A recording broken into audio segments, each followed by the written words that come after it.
Hello everyone. तो इस video में हम क्रिप्स मिशन स्टार्ट करेंगे 1942। ठीक है, फर्स्ट क्वेश्चन हमारे पास है in which year did the Cripps mission came to India. ठीक है, पहली बार कब इंडिया में आए ये लोग, तो ये 1942 में आए। ठीक है, 1942। Considering the rising power of Japan, international community specially America, China, Australia enforce Britain to provide freedom to India. ठीक है, कैसा जापान का जो पावर जो जिस तरीके से राइज हो रहा था और इंटरनेशनल कम्युनिटी जो थी, जैसे अमेरिका हो गया, चाइना हो गया, ऑस्ट्रेलिया हो गया, वो लोग ब्रिटेन को फोर्स कर रहे थे कि इंडिया को फ्रीडम दे दी जाए। As a result, Stanford Cripps arrived in India in March 1942 to negotiate with the Indian politicians. ठीक है, तो ये क्यों आए थे? ये आए थे 1942 में आए थे ये नेगोशिएट करने के लिए इंडियन पॉलिटिशियंस से। पहला क्वेश्चन। दूसरा क्वेश्चन हमारा है, sir Stanford Cripps came to India with a draft declaration of proposal of British government included that. ठीक है, क्या था, क्या इंक्लूड था उस ड्राफ्ट प्रपोजल में जो क्रिप्स मिशन का था? तो देखिए ऑप्शन हमारा है, India should be given a dominion status. हर चीज बहुत ध्यान से सुनिएगा। India should be given a dominion, dominion की बात कर रहे हैं, कंप्लीट इंडिपेंडेंस की बात नहीं हो रही। All provinces and states must be merge to make a Indian union. तो क्या यहाँ पे यूनियन बनाने की बात हुई थी? दूसरी चीज हो गई। थर्ड हमारा है, एनी प्रोविंस और the state can make the decision to live outside the Indian union. ठीक है, तो क्या वो इंडियन यूनियन के बाहर भी रह सकते थे? और फोर्थ हमारा है, Indian constitution must be constituted by the people of India. तो इंडियन जो कॉन्स्टिट्यूशन है वो इंडियन पीपल जो है कॉन्स्टिट्यूट करेंगे। ठीक है, ये चार ऑप्शंस थे और हमारा सही आंसर है ऑल ऑफ द एबव। ठीक है, पहला क्या आपको याद रखना है, क्रिप्स मिशन जब आया था तो किसकी बात की गई था? इन्होंने डोमिनियन स्टेटस की बात की थी। ठीक है, डोमिनियन बनाएंगे। ठीक है, कंप्लीट इंडिपेंडेंस की कोई बात नहीं हुई थी। ऑप्शन में आएगा तो देख लीजिएगा। दूसरा क्या था? दूसरा क्या था कि जो कॉन्स्टिट्यूशन बनेगा वो इंडियन लोग बनाएंगे। ठीक है ना, और जो स्टेट्स हैं वो चाहें तो यूनियन से बाहर रह सकते हैं और बहुत सारे जो स्टेट्स हैं सारे मिलके जो है यूनियन ऑफ इंडिया बनाएंगे। ये चार चीजें थी जो क्रिप्स मिशन में थी, याद रखिएगा। ठीक है, अब देखिए इसमें, after reaching India in March 1942 Stanford Cripps presented the proposal whose major recommendation war। पहला क्या था? After war India should be given the dominion status. आपका फोकस यहीं पे होगा, डोमिनियन स्टेटस पे। And which would not be subjected और any external authority. ठीक है ना, तो क्या है, which would not be subject to any external authority. उसका जो कोई उसके ऊपर नहीं रहेगा, जो उसको कंट्रोल कर रहा होगा, उसको डोमिनियन स्टेटस मिल जाएगा। दूसरी चीज़ क्या थी? Indian should be given the right to form their own constitution for which the council of the constitution making body will be initiated after the war. ठीक है, तो मतलब क्या है, अपना खुद का संविधान वो बना सकेंगे, खुद का कॉन्स्टिट्यूशन बना सकेंगे, जिसके लिए एक कॉन्स्टिट्यूशन काउंसिल बनेगी जो हमारे कॉन्स्टिट्यूशन को मेक करेगी। ठीक है ना, तो वही जो संविधान निर्मात्री परिषद बनी हुई थी उसी की बात कर रहे हैं लोग। ठीक है, थर्ड हमारा क्या होगा, the provinces are not agreeing to the new constitution would have the right to keep themselves out from the proposed union। ठीक है, तो जो यूनियन बन रहा है, अगर कोई प्रोविंस ये उनको लग रहा है कि इसमें नहीं रहना हमें, तो वो बाहर रह सकती है उसके। Such provinces will not be entitled to constitute their own separate constitution. ठीक है, सॉरी नॉट नहीं है, such provinces will be entitled to constitute their own separate constitution.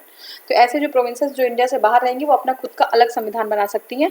जो कहीं मतलब अगर ऐसा लग रहा है कि वो एग्री नहीं हो पा रही है तो अलग संविधान बना के काम कर सकते हैं। ठीक है, फोर्थ हमारा है, during the war an interim government comprising of the different parties of India would be constituted, however defense and external affairs would be in the sole responsibility of the viceroy। मतलब उन्होंने कहा कि जब war के time पे जब war होता रहेगा तो एक इंटरिम गवर्नमेंट बन जाएगा। इंटरिम गवर्नमेंट मतलब होता है अग्रिम होता है शायद इंटरिम का मतलब, तो मतलब ऐसा जो है गवर्नमेंट बन जाएगा जो प्रॉपर गवर्नमेंट तो नहीं होगा, लेकिन हाँ वो काम देख लेगा, बाद में जो है इलेक्शन हो जाएगा और गवर्नमेंट बनेगी। तो ऐसी गवर्नमेंट बनाई जाएगी, डिफरेंट पार्टीज के लोग जो है वहाँ पे कॉन्स्टिट्यूट होकर यानी कि सब लोग मिलकर गवर्नमेंट बना देंगे, इंटरिम गवर्नमेंट बोलेंगे इसको। लेकिन शर्त थी कि डिफेंस एंड जो एक्सटर्नल अफेयर्स है वो जो है इन लोग के हाथ में ना रह के वाइसराय के हाथ में रहेगा। ठीक है, तो ये चार चीज़ें याद रखिएगा। नेक्स्ट हमारा है, an important aspect of the Cripps mission of 1942 was. ठीक है, क्या इंपॉर्टेंट एस्पेक्ट था? तो मैं जो है एक हम वही देख लेंगे डायरेक्टली। बी है हमारा, बी क्या है? देखिए बी है, creation of an Indian union with the dominion status will be soon after the second world war. बिल्कुल सही है, डोमिनियन स्टेटस की बात इन्होंने कही थी कि डोमिनियन स्टेटस बना देंगे ठीक है ना। और जो सेकेंड वर्ल्ड वॉर है, ठीक है, सेकेंड वर्ल्ड वॉर है, उसके बाद डोमिनियन स्टेटस मिल जाएगा और इंडियन यूनियन बना दिया जाएगा।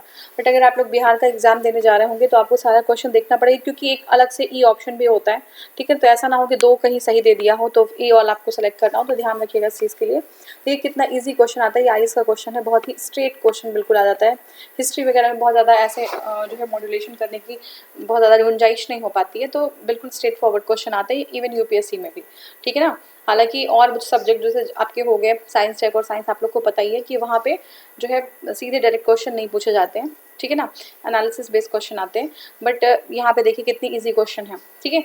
नेक्स्ट हमारा है which of the following is not true about the Cripps mission, ठीक है, कौन सा सही नहीं है क्रिप्स मिशन के बारे में, ठीक है। पहला तो हमारा है dominion status at the end of the war, ठीक है, क्या सही नहीं है, ठीक है। लेकिन ये तो सही है कि डोमिनियन स्टेटस वॉर के बाद कहा था उन्होंने, बिल्कुल सही है।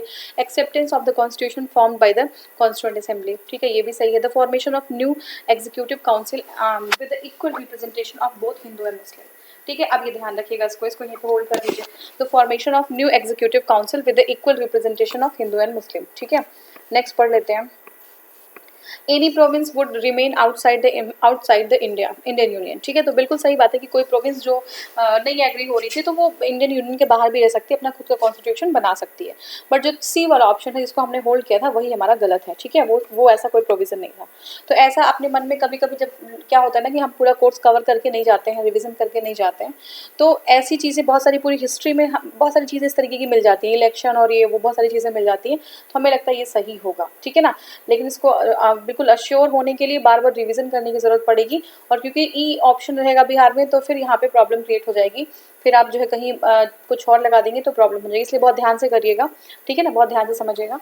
नेक्स्ट हमारा है the plan of sir Stanford Cripps embassies that after the second world war, क्या था, सेकेंड वर्ल्ड वॉर के बाद क्या होना था, India should be given the dominion status, बिल्कुल सही है। एक बार हम लोग ऑप्शन भी पढ़ लेते हैं। India should be granted the complete independence, देखिए यही वाले मैंने क्या कहा था कि कंप्लीट इंडिपेंडेंस आएगा तो वो सब मत समझिएगा, क्योंकि डोमिनियन स्टेटस की ही अभी तक बात हुई थी क्रिप्स मिशन में, ठीक है। India should B partition into the two before granting independence, ये भी ऐसी कोई बात नहीं हुई थी। India should be made a republic with the condition that she will join the Commonwealth, ठीक है, ऐसा कुछ नहीं था, वो कॉमनवेल्थ ज्वाइन भी कर सकते थे और नहीं भी, ये उनके डिपेंड उस पर था, लेकिन ऐसी कोई बात नहीं हुई थी यहाँ पे।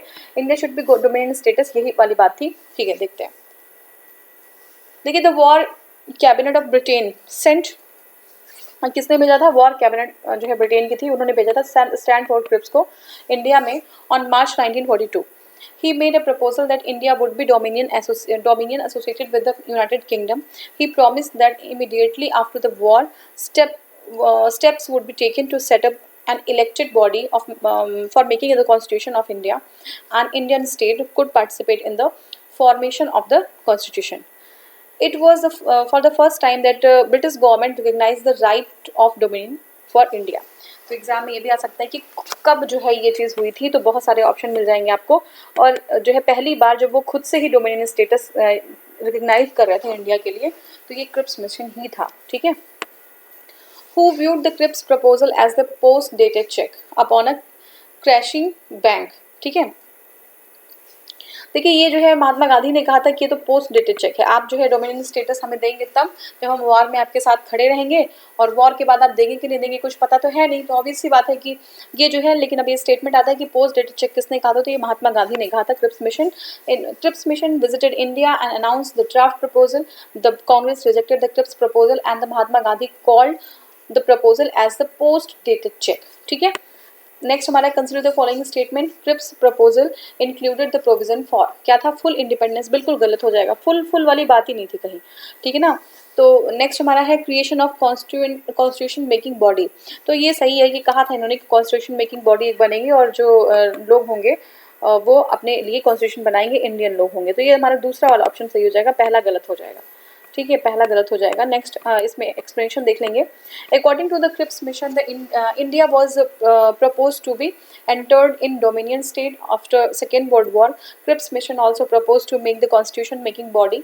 It could have offered the complete independence of India apart from the British Commonwealth. Thus only statement 2 is correct, ठीक है, सिर्फ दो ही करेक्ट है हमारा। नेक्स्ट हमारा क्वेश्चन है who of the following prime minister send the Cripps mission to India, तो किसने भेजा था, तो विल्सन चर्चिल ने, ठीक है। विंस्टन चर्चिल ने भेजा था, ठीक है, विंस्टन चर्चिल ने। To seek the help and Indians' participation in the Second World War in March 1942, the British Prime Minister Winston Churchill sent Cripps mission to India under the leadership of Sir Stanford Cripps, ठीक है। Next हमारा है Who among the following were official Congress negotiators with Cripps mission? कौन थे official negotiators Congress के साथ? तो ये आपका पंडित जवाहरलाल नेहरू एंड मौलाना आजाद। और ये क्वेश्चन जो आने की पूरी उम्मीद है, देख लीजिए ये क्वेश्चन इंपॉर्टेंट है, ठीक है। तो क्या है आपका who among the following were the official Congress negotiator with Cripps mission, कौन था, ठीक है। और क्वेश्चन एक्चुअली कुछ क्वेश्चन होते हैं जो बहुत इजी होते हैं, ये थोड़ा सा जैसे होता नहीं एक तरीके का हाइट वाला क्वेश्चन होता है, तो ये बहुत ज़्यादा लोग केयर नहीं करते और बहुत बार एग्जाम में पूछा जा चुका है ये, ठीक है ना। Who among the following were official Congress negotiator with Cripps mission, तो क्रिप्स मिशन एक तरफ से आया था, कौन, विल्सन चर्चिल ने भेज दिया था।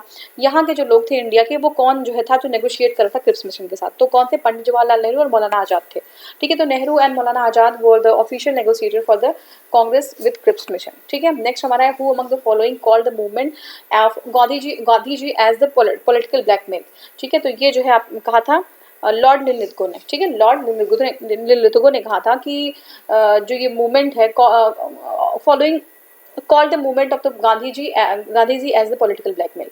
तो गांधी जी का जो मूवमेंट था उसको पॉलिटिकल ब्लैकमेल किसने कहा था, ये जो है लॉर्ड विल्सन चर्चिल ने कहा था, ठीक है, लॉर्ड विल्सन चर्चिल ने, ठीक है। ये हो गया आपका।